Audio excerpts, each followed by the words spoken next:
And then hilariously, nothing happens. It's this beautiful anticlimax.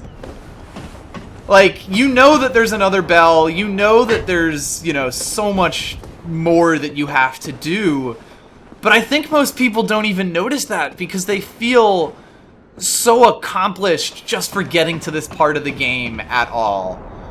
This is definitely where I was hooked on Dark Souls, and I think a lot of people would tell you similarly. But,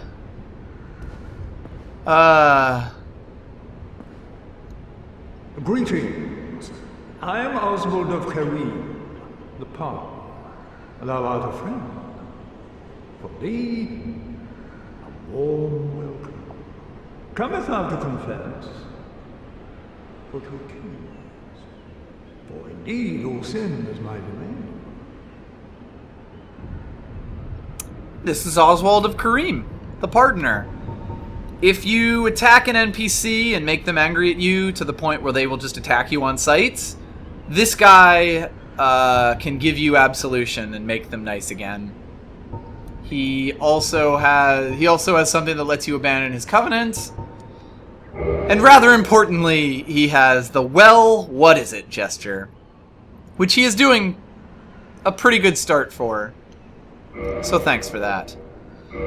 He also has purging stones, which will become very important once we get into an area with curses.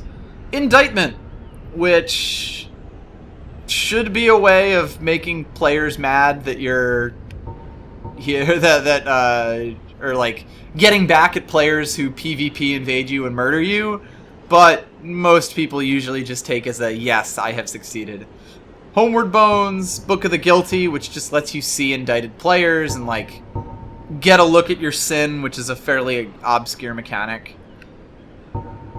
He has a few spells, a talisman that I believe scales on int, and a few resistance rings. So let's go through this stuff. We're not going to pick up a lot of this stuff until later, and some of this stuff is actually only on him, or like only sold by him, so let's just go through it. Purging Stone. Ash-colored stone encasing a skull. Secret treasure of Arster, the Earl of Carim. Reduces curse buildup and breaks curse. Humans are helpless against curses, and can only redirect their influence. The Purging Stone does not dispel curses, but receives them as a surrogate. The stone itself was once a person, or some other being. This is fucking fantastic writing. Like, it conveys just how fucking awful curses are, and we'll get to that when we get to that. In fact, now that I say that, I am just gonna pick one up for demonstration purposes, let's call it. But it also is a very Dark Soulsy way of talking about, like talking, hey, you can get rid of curses. Curse is a status ailment, so of course you have to be able to cure it. But it's like, well, no, these things are actually rather permanent. And whatever you happen to be doing, it's because this item you have here is of ill repute. It may have come from an illegitimate source. Indictment. Slip sold by Bishop of Velka, goddess of sin. If you were killed by an invader, use this to report the crime of that trespasser. The indicted player will be added to a list of unfortunate souls who will one day face the wrath of the Blades of the Dark Moon. This is a PvP thing. If you kill people, or like if you invade and kill people, you are eligible to be invaded yourself by another covenant, the Blades of the Dark Moon. It's more interesting in theory than it is in practice, but I like that it exists. Book of the Guilty. Online play item. Check list of indicted players. The goddess of Sin Velka oversees this list of the guilty, who have disrespected the gods or their covenants, and shall one day face the wrath of the Blades of the Dark Moon. I like that this is like, very clearly an online-only item, and it breaks character to give you that. But then it just slips right back into that, that same voice that the indictment had, that same kind of explanation of the world. Karmic justice is a miracle. temporarily auto-counter versus heavy damage. For each sin, there is a punishment, and it is the task of Goddess Velka to define the sin and mete out the punishment. You learn a lot about... Basically, the only thing you ever learn, the only times you ever learn about Velka are through item descriptions, so I do kind of like going over that. Medium for casting miracles of the gods. This black tuft of hair that serves as a talisman belongs to Velka, goddess of sin. It casts miracles by drawing upon, not upon faith, but intelligence. So, gives you a little side story that ties into gameplay about Velka, kind of makes you understand the way Velka works. I like it. Bloodbite Ring, one of the infamous bite rings commissioned by Sir Arsator of Carim. Despite the dreadful rumors surrounding its creation, this ring is an unmistakable asset in its ability to prevent bleeding. Poison Bite Ring is actually exactly the same, and there are a lot of items that sort of give you this. You know, it's in the same way that the Purging Stone has that this is kind of messed up thing. There is so much that this game does with mere insinuation of things. You know, you've already learned just from reading item descriptions that Oswald has here about facts about Velka, facts about this Sir Arster. Like, not very little word space in this game is wasted. Almost everything exists to tell you something else about characters or the world as a whole. And it's really good, and I love it. Oh yes, and the Ring of Sacrifice, which we've already got one of, is also tied into Velka, if you've forgotten. So that's why Oswald happens to have one. He does not actually have a talk option at the moment, which is interesting. I wonder actually if he gets that back. He might just have nothing to say for now, but that's not to say he'll have nothing to say forever. Thou art welcome any time. It is only human to commit a sin. Oswald also has the best laugh in the game. Like, I'm smiling right now. Like, it's wonderful. It's all wonderful. But hey, we completed the entire Undead Parish. I'm so proud of us. Well, I mean, there's some extra bits, but we don't have to worry about those for now.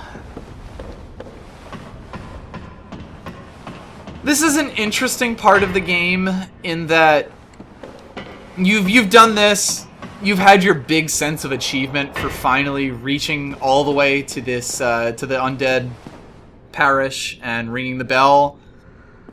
But where do you go now? And the placement of the two keys that we found, I believe it's the Watchtower key, Watchtower basement key, and the basement key, both point you in the direction of Undead Burg. And it's interesting the way that they place these in two different spots, if you'll remember. The basement key, which is the one that is actually required to progress, is over there, basically along the way. In fact, we're going to run over this way, because... yeah, I guess I'll head over there next. But basically, the basement key is over there by that portcullis that we threw down. And the Watchtower basement key was off in the Moonlight Garden, or the Darkroot Garden. So, if you hadn't gotten the first key and decided to... oh dear, I've aggroed two of them. Alright, I really want to kill one of these guys quickly. So if you didn't get the key that's over by the portcullis and decide, okay, I'll just go to the Darkroot Garden, you will also get a thing that pushes you in that direction. I think it's really good design, because I do think that after doing the gargoyles, or often before doing the gargoyles, a lot of players will go into the Darkroot Garden. So it's a good push in that direction. Might make sense, actually, to make a stop at Andre's first. I would say that as far as good soul investments go, once you have the stats to wield items, the best investment in general at the start of the game is smithing. A, it lets you play around with equipment, and just about anything that you find to this point will be viable. But B, as you could clearly see from just how much damage I've started doing now that I've got a much more powerful weapon, it is by far the biggest bang for your buck that you're going to get at this point in the game. The game doesn't really make that clear, and it sort of trusts you to figure that out yourself, which is not always the best way to do things, but I kind of like the way that it preserves the curiosity and everything like that. And since we're here, and I just haven't gone far enough down to it. Let's up the Caduceus Kite Shield as well. At least a +4 to get this 62%. You'll notice that now that the Bastard Sword is +5, it has appeared in the Modify Equipment section. You'll notice that it takes a green Titanite shard, so as you go up through various weapon ascension paths, it will very quickly change the requirements for, or like, every time you like ascend a weapon, the material necessary to forge it becomes different. So we can't actually get a Divine Sword at this point. But I think the stuff that we have already will be quite useful. I haven't really talked about making our armor better. Honestly, at this point in the game, you'll get a much bigger bang for your buck from weapons. The starting armor sets aren't bad, but they also aren't particularly good. So you're better off finding something that you like to wear and then upgrading that when you have the spare souls. At least in my opinion. If we had a weapon that did smacky damage, I don't even remember the correct word for it. It's not it's the one that aren't regular or thrust. Strike, yeah, there we go. Strike damage. If we had a weapon that did strike damage and wasn't a shield or a punchy fist weapon, I'd start upgrading that in preparation for the catacombs, Don't get yourself killed. Neither of us want to see you go hollow. But that's for later. Essentially, skeletons take a lot more damage from blunt weapons than they do from thrusting weapons. And I wasn't gonna rest here, but I guess I might as well. Jump cut, jump cut.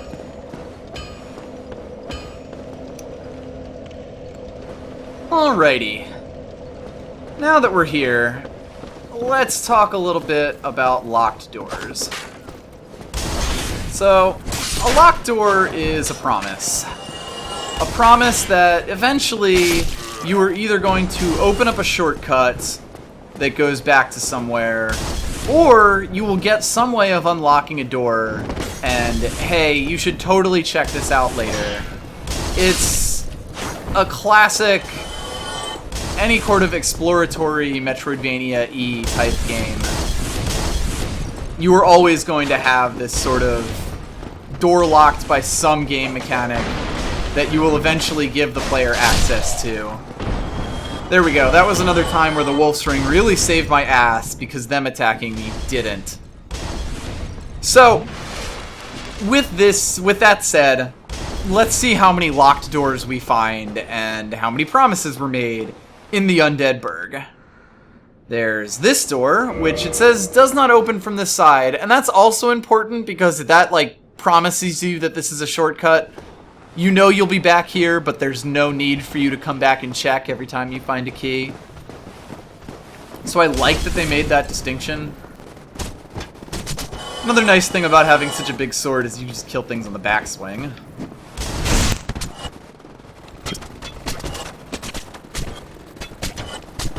That went more poorly than I would have liked. 2 locked doors,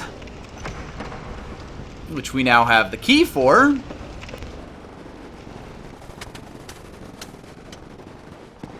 and 3 locked doors. It's, the third of which we also have the key for.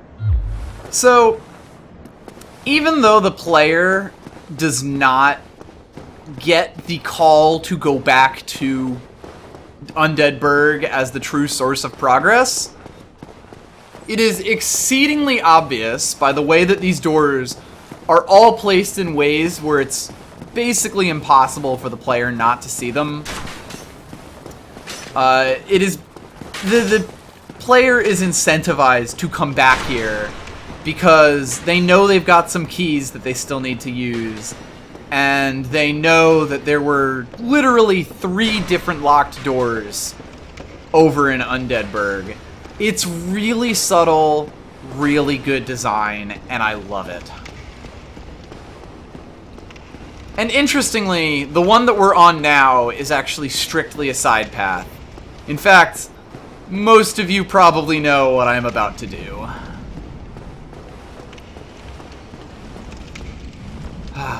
Hello there, sir.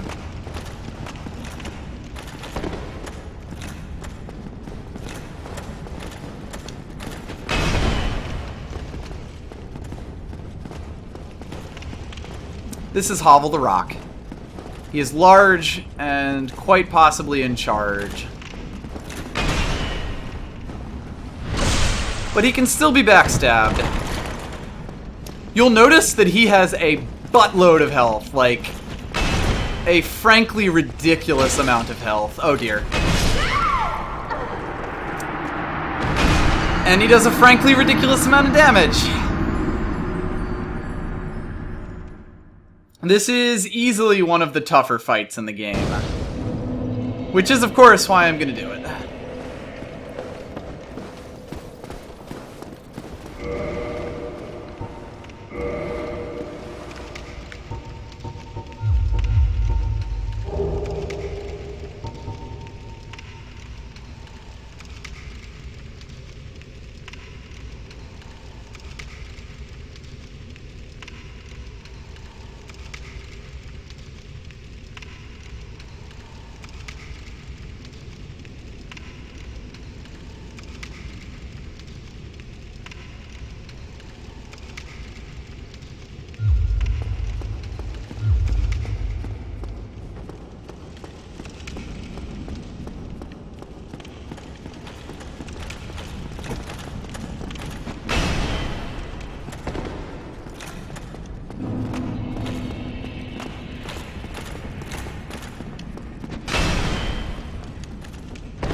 Oh, hey, it turns out I can survive a hit with my shield. So yeah, I think I'm gonna stay with that. It's a little bit safer. So yeah, you'll notice that even with this much more powerful sword at our disposal, we are barely touching him.